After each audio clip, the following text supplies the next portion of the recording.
Muy bien. Muy buenas noches a todos los hermanos y hermanas y amigos que nos puedan estar viendo. Vamos a dar inicio a la última clase de este discipulado de finanzas familiares saludables que estamos acá desarrollando en la iglesia local de UCB Micalvi. Ya hoy día vamos a dar término a este discipulado. 21 de julio nos toca el capítulo 8, que tiene por título Administración Financiera en UCB Micalvi, y es uno de los capítulos que incorporamos a modo de extra dentro del curso, que en un principio tenía solo la parte 1 y 2, que era la parte teórica y la parte práctica, pero que entendemos y queremos necesario para poder de alguna forma transparentar, informar y compartir cómo nosotros lo hacemos en nuestra iglesia local, de manera general, el tema de la administración financiera.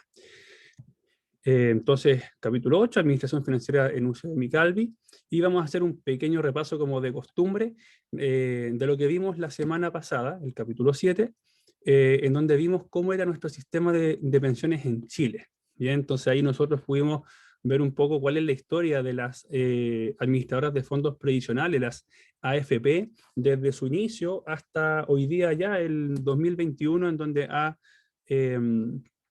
pasado muchas cosas, se han creado nuevas leyes que han ido modificando un poco este sistema de pensiones, eh, en algunos casos de forma positiva y en otros de casos no de forma muy positiva. Así que ahí nos pudimos un poco enterar de cómo fue evolucionando todo este sistema hasta lo que hoy día tenemos actualmente.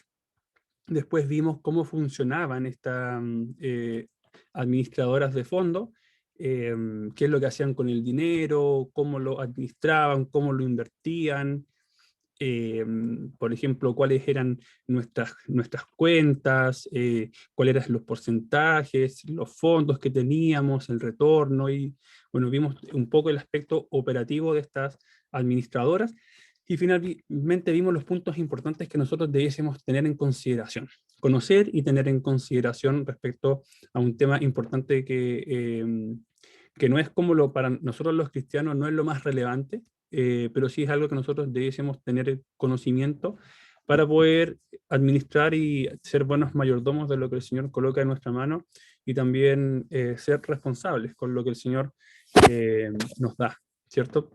Y cómo también eso nos puede eh, ¿cómo se llama? Influenciar o hacer pasar quizás una situación cuando terminemos nuestro ciclo laboral en mejor situación financiera. Bien, vamos a entonces partir con el capítulo 8. El objetivo de este capítulo es enseñar a informar la forma de administración financiera de la iglesia local UCB Micalvi. ¿Ya? Esto es a modo informativo, no vamos a ver los montos, digamos, puntuales, particulares o reales que tenga la iglesia, pero sí la forma en la cual se administran los aspectos financieros y monetarios en la iglesia. Antes, entonces, para partir, vamos a ver algunos principios que nosotros vemos en la palabra de Dios y que de alguna forma nos dicen cómo debiésemos administrar estos recursos o hacia dónde los debiésemos destinar. Después, en el segundo punto, vamos a ver la estructura y administración, cómo se maneja, cuál es la estructura que se tiene al interior de la iglesia para manejar estos recursos. Y finalmente vamos a ver la distribución de los ingresos que se tiene hoy en día en la iglesia. Y apartamos con los principios. Algunos principios. Nosotros vamos a ver dos principios básicos. Pueden haber más principios, pero nosotros al menos vemos dos principios básicos, y voy a partir por el primero, quizás es el más importante que nosotros vemos y debiésemos considerar para poder administrar los recursos financieros en una iglesia. Y lo primero es el sustento pastoral. Bien, vamos a ir a un capítulo en Corinto para revisar este tema y comentarles que este es un principio que nosotros vemos en la Biblia y que habla respecto a que el obrero del Señor es digno de su salario. Bien, entonces vamos a ir ahí a 1 Corintios 9, versículos del 1 al 14, vamos a ver ahí 6 razones por las cuales se debiese sustentar, o se debe sustentar, mejor dicho, financieramente a los obispos o a los obreros en la obra del Señor. Y si vamos ahí y abren sus Biblias y me acompañan al libro de Corintios, en el capítulo 9, dice, tiene por título en la versión Reina Valera, los derechos de un apóstol. Y dice Pablo a los Corintios, no soy apóstol, no soy libre, no he visto a Jesús el Señor nuestro, ¿no sois vosotros mi obra en el Señor? Si para otros no soy apóstol, para vosotros ciertamente lo soy, porque el sello de mi apostolado sois vosotros en el Señor. Contra los que me acusan, esta es mi defensa. ¿No tenemos derecho de traer con nosotros una hermana por mujer como también los otros apóstoles y los hermanos del Señor y Cefas? ¿O solo yo y Bernabé no tenemos derecho de no trabajar? ¿Quién fue jamás soldado a sus propias expensas? ¿Quién planta viña y no come de su fruto? ¿O quién apacienta el rebaño y no toma de la leche del rebaño? ¿Digo esto solo como hombre? ¿No dice esto también la ley? Porque en la ley de Moisés está escrito, no pondrás bozal al buey que trilla. ¿Tiene Dios cuidado de los bueyes o lo dice enteramente por nosotros? Pues por nosotros se escribió, porque con esperanza debe arar el que ara y el que trilla con esperanza de recibir del fruto. Si nosotros sembramos entre vosotros lo espiritual, ¿es gran cosa si segaremos de vosotros lo material? Si otros participan de este derecho sobre vosotros, ¿cuánto más nosotros? Pero no hemos usado de este derecho, sino que lo soportamos todo por no poner ningún obstáculo al Evangelio de Cristo. ¿No sabéis que los que trabajan en las cosas sagradas comen del templo y que los que sirven al altar del altar participan? Así también ordenó el Señor a los que anuncian el Evangelio que vivan del Evangelio. Entonces acá nosotros, ¿cuál es la primera razón que nosotros vemos en estos versículos de Corintio, que están en los versículos 1 y 2? Que quien puso por obispos a nuestros hermanos que están en la obra fue Dios. El versículo 1 y 2 nos dice, no soy apóstol, no soy libre, no he visto a Jesús el Señor nuestro, no sois vosotros mi obra en el Señor. Si para otros no soy apóstol, para vosotros ciertamente lo soy, porque el sello de mi apostolado sois vosotros en el Señor. Entonces, lo primero que tenemos que entender es que los obispos, los siervos en la obra, son puestos por nuestro Señor. Ahí si vamos a Hechos 20, 28, nos dice Hechos 20, 28, por tanto, mirad por vosotros y por todo el rebaño en que el Espíritu Santo os ha puesto por obispos para apacentar la iglesia del Señor, la cual él ganó por su propia sangre. Entonces acá claramente dice que los obispos han sido puestos sobre este rebaño que fue ganado por la sangre de nuestro Señor Jesucristo, por el mismo Espíritu Santo que os ha puesto por obispos, con un propósito. ¿Cuál propósito? Apacentar la iglesia del Señor, las ovejas, la grey, aquellos hijos e hijas que fueron ganados por el precio de sangre, esa preciosa sangre de nuestro Señor Jesucristo. Entonces, lo primero que podemos ver como un principio, y como este principio del sustento pastoral, es que el obrero, el obispo, ha sido puesto por Dios y no por los hombres. Lo otro que también podemos ver en los versículos 4 al 7 es que los obispos, los obreros tienen necesidad, y no solo necesidad, sino que también tienen derecho al sustento.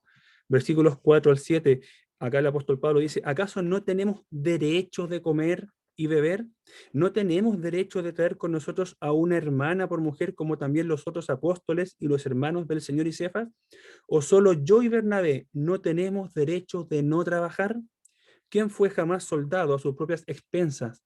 ¿Quién planta viña y no come de su fruto? ¿O quién apacienta el rebaño y no toma de la leche del rebaño? Es decir, Pablo acá le está diciendo, solamente algunos apóstoles son los que tienen el derecho de ser sustentados, de no trabajar, solamente algunos tienen derecho a comer, a beber o a tener a una hermana por esposa, en el fondo tener una familia, solamente algunos, y él se pregunta de alguna forma para hacerles ver a los corintios, ya aquellos hermanos en particular que estaban de alguna forma cuestionando el obispado o el apostolado del apóstol Pablo, y que lo estaban colocando en tela de juicio. Esta es la defensa que Pablo presenta, que ellos también tienen derecho al igual que los otros en la iglesia de los Corintios.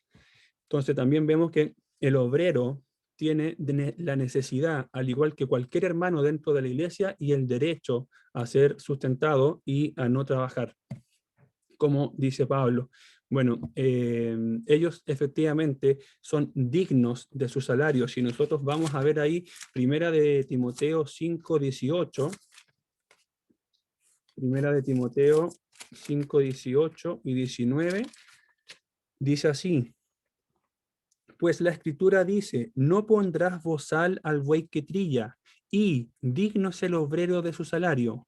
Contra, eh, vamos a leer hasta ahí, hasta el 18. En el fondo, cuando tú tienes eh, a un buey que está trillando, no le debieses poner un bozal, sino que él debiese comer del mismo fruto que él está trillando ahí en el campo. Y lo mismo, el obrero es digno de su salario. Bien, cuando él está trabajando en el campo misionero o en el campo en donde está cuidando las ovejas del Señor. Entonces, vemos que el obrero es digno de su salario, como dice 1 de Timoteo 5:18. La tercera razón está en los versículos 8 al 10, que dice así: digo esto solo como hombre, estamos en Corinto. ¿No dice esto también la ley? Porque en la ley de Moisés está escrito, no pondrás bozal al buey que trilla, lo mismo que dice 1 de Timoteo 5:18. ¿Tiene Dios cuidado de los bueyes o lo dice enteramente por nosotros? Pues por nosotros se escribió, porque con esperanza debe arar el que ara y el que trilla con esperanza de recibir del fruto. Los obreros, los obispos que están trabajando en la obra, también tienen una esperanza de recibir un sustento de esa obra que están haciendo para el Señor. Y de hecho, la ley mosaica así lo establece, y eso lo podemos ver ahí en Deuteronomio 25:4, que en donde dice que no pondrás bozal al buey que trilla, y ahí en primera de Timoteo 5:18. Entonces ya vemos también que hay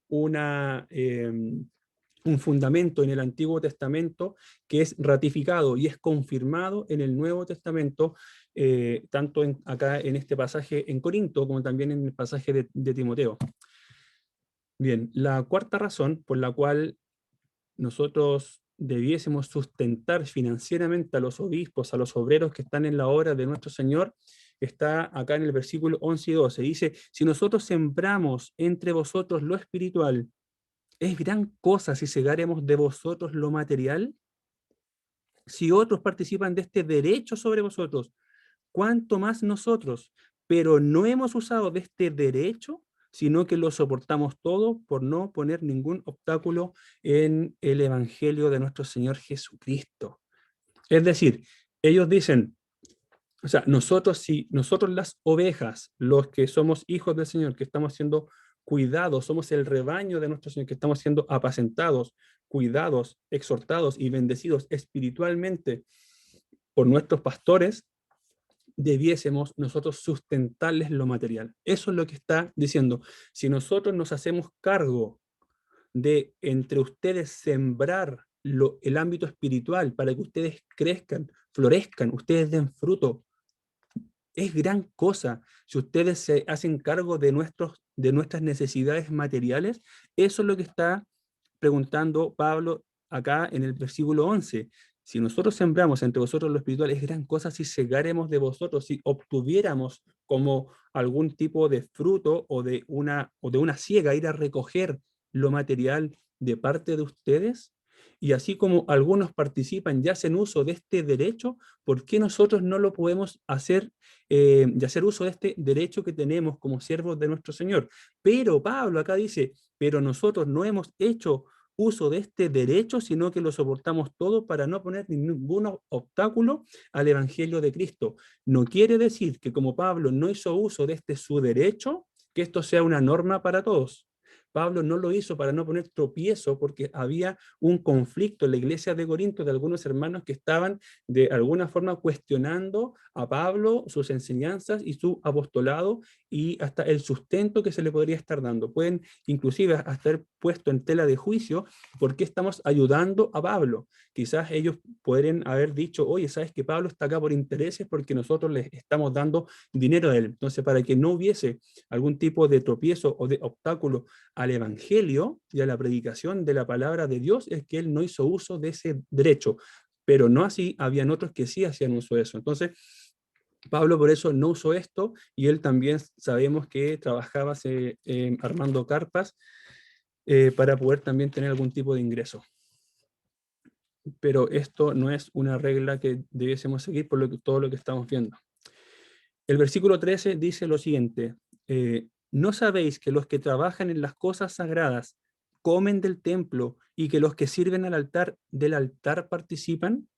En el altar muchas veces se colocaban ofrendas de libación, de paz, que eran ofrendas de paz, o sea, de pan, eran ofrendas en semillas y en especies, y ellos participaban de eso. ¿Y qué significa? Una vez que se hacía la ofrenda, eso quedaba ahí y parte era de alguna forma utilizado y era para los sacerdotes que estaban, los levitas que estaban ahí a cargo de todo el trabajo sacerdotal. Ellos hacían uso de las ofrendas, ya no las botaban, no las echaban a la basura, sino que las usaban. ¿Y por qué? Por lo que dice acá, porque en la ley estaba estipulado que los levitas debían ser sustentados de lo que se recibía como ofrenda en el templo. Bien, entonces acá también nosotros vemos que hay un principio en el Antiguo Testamento que también se debe tener en consideración ahora en el Nuevo Testamento. Entonces los sacerdotes del Antiguo Testamento comían del templo. Eso es básicamente lo que dice ese versículo. Y finalmente la sexta razón que vemos en este principio del sustento pastoral es que así lo ordenó nuestro Señor Jesucristo. Veamos lo que dice el versículo 14. Así también ordenó el Señor a los que anuncian el Evangelio, a los que anuncian la paz, la palabra de Dios, que vivan del Evangelio, que sean sustentados del mismo Evangelio que están predicando. Nuevamente, acá vemos un principio. Si vamos ahí a Mateo 10, después vamos a ver Lucas, en Mateo 10, 9 y 10, dice así. Mateo 10, versículo 9 y versículo 10. Cuando el Señor mandó a sus 12 discípulos, les dijo, no os proveáis de oro ni plata, ni cobre en vuestros cintos, ni de alforja para el camino, ni de dos túnicas, ni del calzado, ni de bordón, porque el obrero es digno de su alimento. Esto mandó el Señor Jesucristo cuando mandó en misión a sus 12 discípulos. Y en Lucas 17 también dice así, Lucas 17, y posad en aquella misma casa, comiendo y bebiendo lo que os den, porque el obrero es digno de su salario.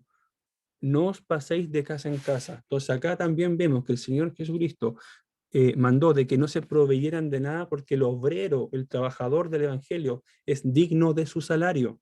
Entonces esto, vemos un principio bíblico, como les digo, en lo que es el sustento pastoral, primeramente respecto a este tema de las finanzas en una iglesia.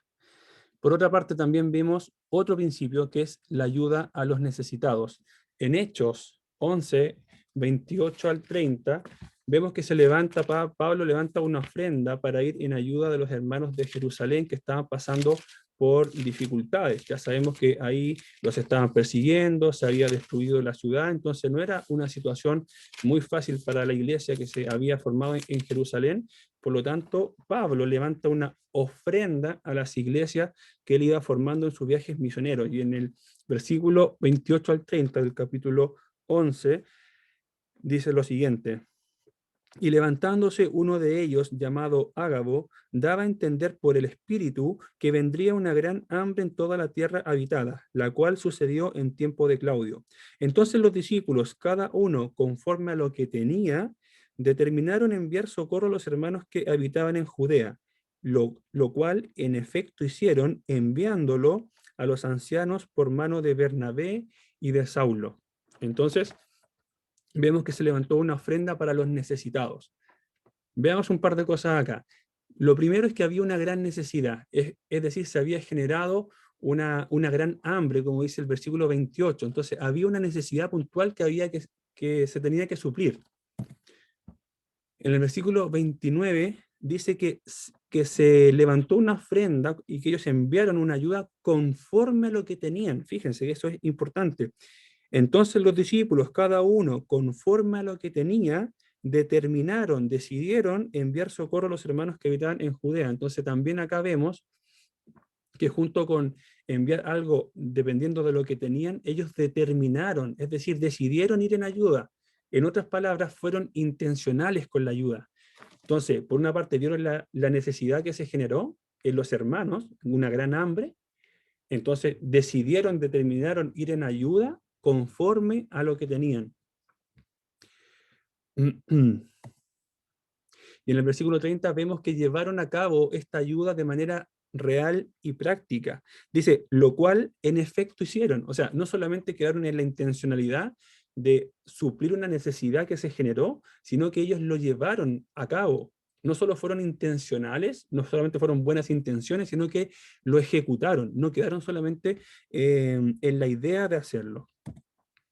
Lo otro es que, y es importante, los ancianos estaban involucrados en esta ayuda y la estaban liderando. Fíjense, enviándolo a los ancianos por mano de Bernabé y de Saulo, que eran los misioneros que la iban a llevar la ofrenda hacia Judea y se la iban a entregar a los ancianos de la iglesia en Judea. Entonces acá hay un involucramiento real de los líderes de la iglesia, de los apóstoles en ese tiempo y también de los misioneros.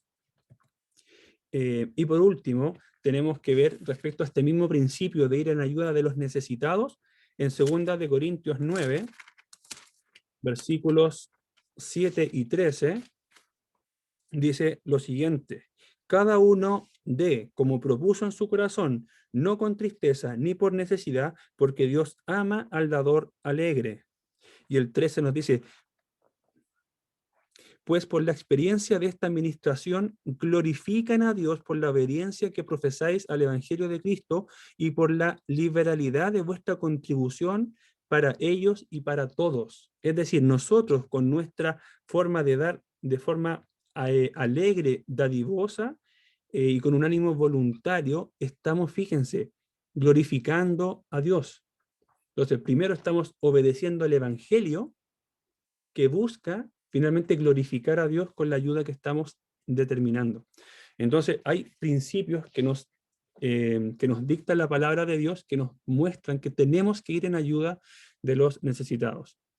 Entonces, dicho estos dos principios y explicados, les voy a explicar un poco cómo es la estructura y la administración de las finanzas en la iglesia de McAlvey.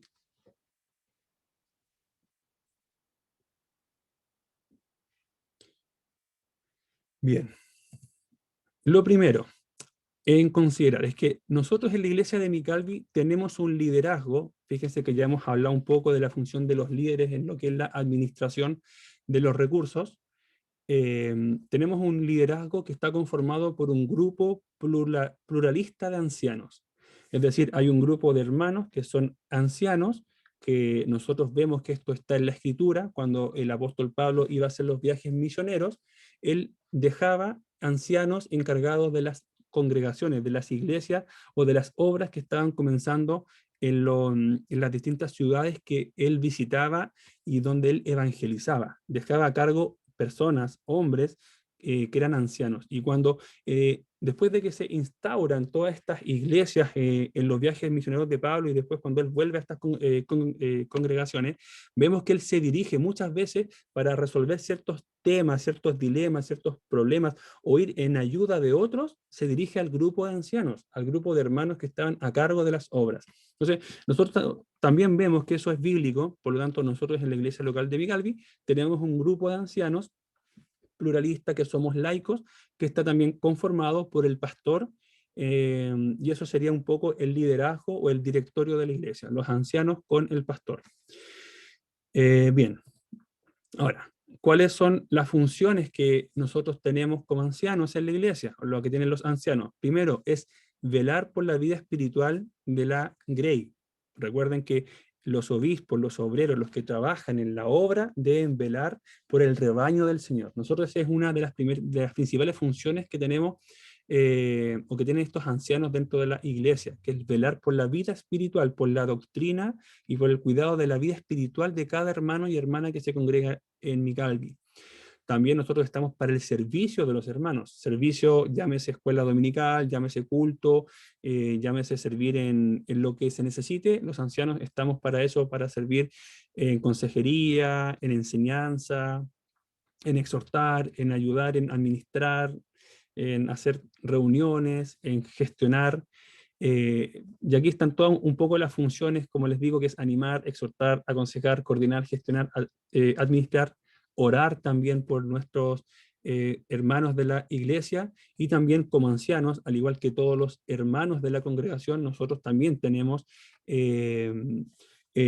¿cómo se llama? La obligación de diezmar y de ofrendar, al igual que cualquier hermano que se congrega en Micalvi. Bueno, junto con estos ancianos, y recuerden que vamos a ver un poco la estructura de cómo se manejan las finanzas, hay una hermana que es tesorera. Bien, y esta hermana que es tesorera, bueno, puede ser un hermano o una hermana, en nuestro caso es una hermana. Ella está a cargo básicamente en el ámbito de la tesorería, de controlar los flujos que tiene la iglesia, tanto de ingresos como egresos. Tiene, por ejemplo, también la responsabilidad de pagar servicios básicos, a veces le toca, también tiene que entregar reportes e informes cada cierto tiempo, tiene que registrar los ingresos, los egresos, tiene que administrar esos dineros muchas veces cuando se tiene que hacer un movimiento, una transacción, una transferencia. Y bueno, y ella también como hermana en Cristo, como una hija de Dios y como una miembro de la congregación, también tiene que diezmar y ofrendar. Bien, eso un poco en grueso las funciones que tiene esta hermana tesorera dentro de la iglesia. Entonces, algo importante aquí a considerar son los informes y los reportes que ella tiene que entregar. Ahí vamos a profundizar un poco más en eso. Bueno, y por otra parte tenemos al grueso de la iglesia, que serían los miembros de la iglesia local, que estaría conformado por hermanos, hermanas, hijos de Dios, bautizados, que han querido tomar un compromiso con la iglesia, que han firmado un libro de membresía en donde ellos se comprometen a estar involucrados en todas las cosas, en toda la obra, en todo el servicio, en los ministerios y en las necesidades también que se vayan generando en la iglesia local, y ellos cuáles serían en el fondo las responsabilidades o las cosas que tienen que hacer. Al igual que todos los que estábamos ahí, igual que los ancianos y la tesorera, tienen que diezmar, ofrendar. También ellos tienen que participar de las decisiones importantes que se deban tomar en consideración a las finanzas, ya sean compras de equipos, inversión en esto, en lo otro, flujos de entrada, de salida, decisiones que sean importantes monetariamente hablando, que tengan que ver con la iglesia local de Micalvi. Ellos tienen que ser partícipes de tomar esas decisiones importantes. Tienen que también revisar los informes que se vayan generando, los reportes que vaya generando la tesorera. Deben también orar por nosotros, por los líderes, por la tesorera, para que el Señor nos libre de pecado, que nos libre de maldad y de caer en tentaciones o en malas prácticas, en malos hábitos. Y bueno, y tienen que también participar de las reuniones. Bien, esas un poco son como las funciones de cada uno de estos tres grupos, de esta estructura más o menos, que es cómo se conformaría la iglesia local respecto al tema de las finanzas. Ahora, ¿cómo se administra, cómo funciona esto? De la siguiente manera. ¿Cuál es el esquema de trabajo? Bueno, como les comentaba, básicamente los miembros de la iglesia son los que principalmente diezman y ofrendan en la congregación. Estos diezmos y ofrendas son registradas por la tesorera. Con estos ingresos, la tesorera ejecuta pagos, transferencias de ofrenda muchas veces, o de pago de algún tipo de compromiso o de cuenta, etcétera. Y la tesorera tiene que ir cuadrando mensualmente estos ingresos con los egresos y emitir reportes e informes respectivos. Estos reportes e informes en primera instancia son revisados por los ancianos, por este grupo de ancianos que son los líderes junto con el pastor. Revisan los flujos, los ingresos, los egresos, lo que se ha pagado, las ayudas, las ofrendas que se han recibido y las que se han entregado también.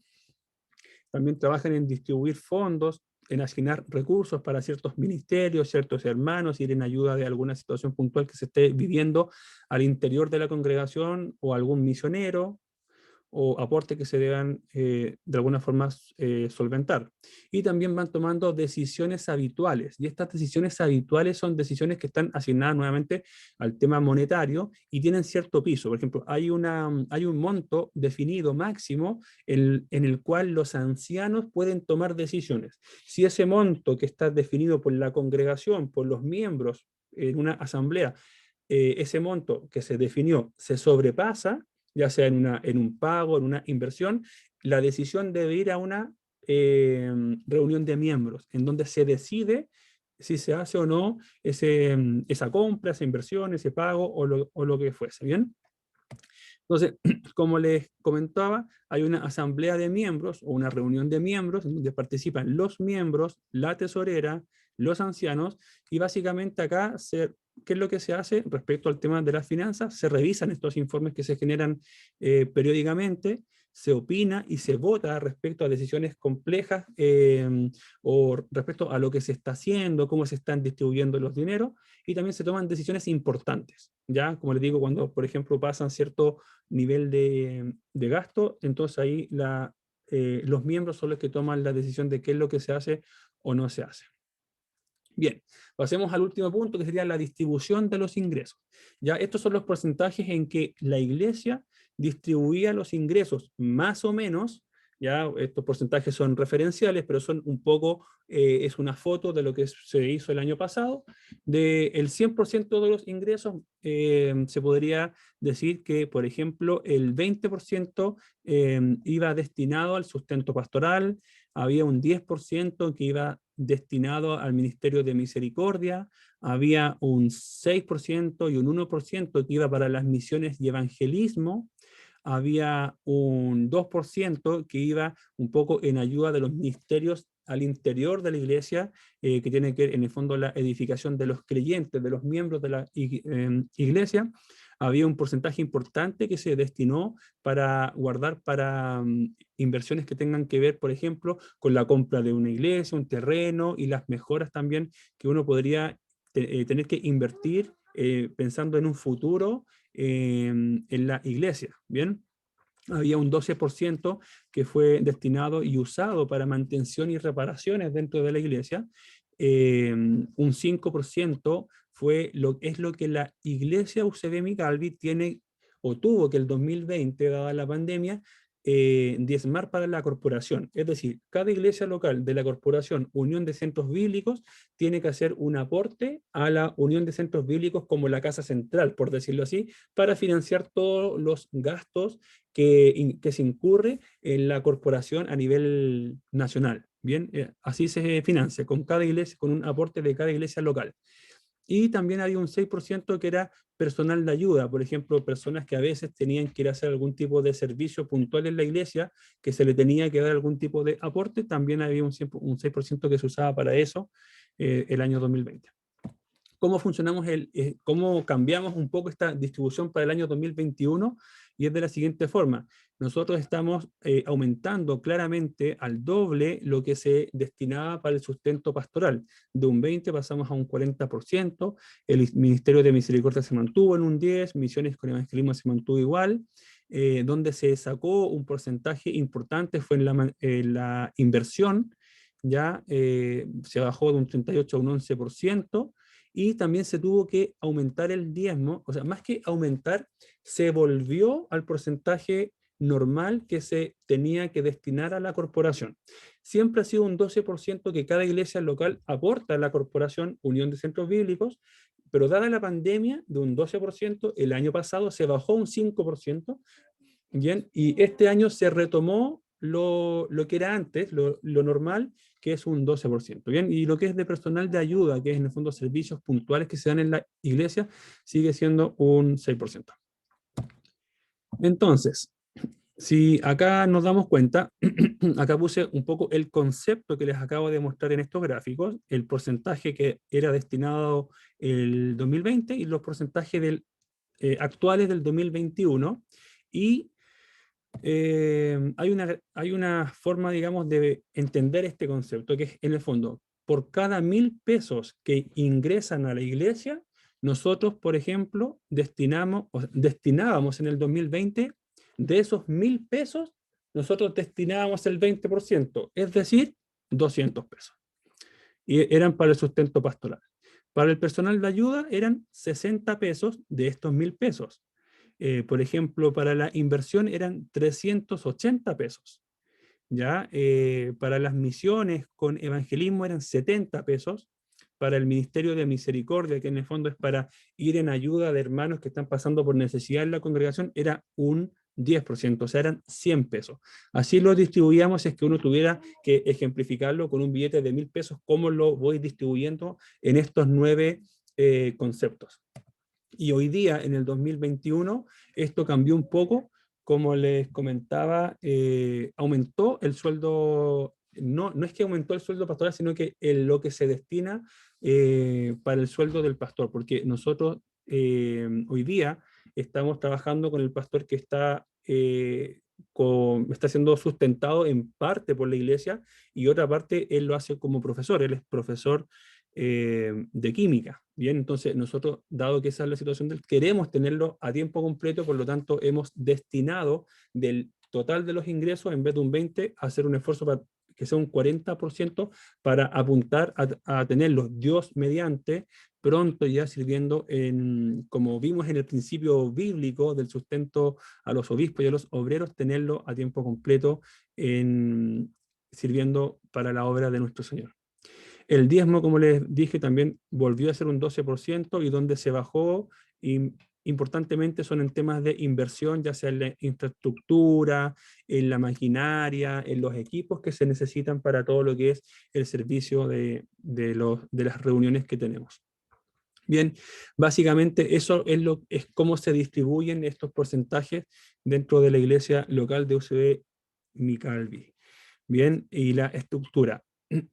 Eso es, amigos, hermanos, espero les haya más o menos hecho una idea de cómo se administran los temas financieros en la iglesia local, y que les haya sido de mucha utilidad. También les aprovecho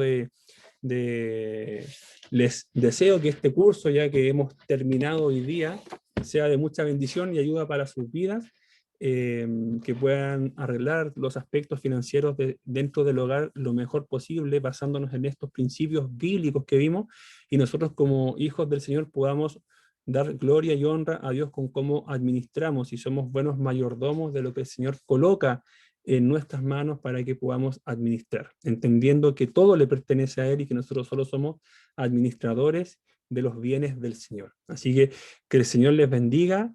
Eh, Hasta acá llega el curso de finanzas saludables. Espero que el Señor haga su obra en medio de nosotros y en nosotros también. Un abrazo, que estén muy bien.